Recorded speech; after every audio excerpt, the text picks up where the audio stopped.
Hello বন্ধুরা, কেমন আছো সবাই?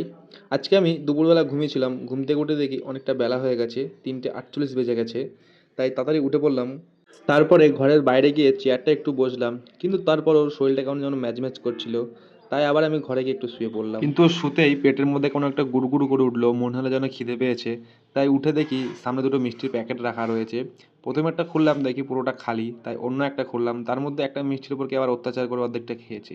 তাই সেটা রেখে দিয়ে পাশের টাকা তুলে গপ করে খেয়ে গিলে নিলাম। তারপরে বাইরে গিয়ে দেখি আমাদের ঘাসু দাস বিচুলি খাচ্ছে। তাকে একটু আদর করতে চাইলাম, সে উল্টে তাড়া দিয়ে আমাকে বললো, আদর লাগবে না তোর, যা। তাই তাকে ছেড়ে চলে গেলাম তার মায়ের কাছে। ফার্স্টে আমার হাত দেখে ভাবলো কিছু খেতে দেবে, তাই মুখটা আগিয়ে নিয়ে আসলো। যখন দেখলো হাতটা ফাঁকা, তখন আমাকে শিং দিয়ে গুঁতাতে আসতে চাইলো। তাই আমি সেখান থেকে সোজা চলে আসলাম। এসে দেখি আমার মোটর সাইকেলটায় প্রচুর নোংরা হয়েছে। তাই মোটর সাইকেলটাকে একটু ভালো করে ঘুরে দেখলাম, তারপরে ভাবলাম থাক, আজকে আর পরিষ্কার করবো না, কালকে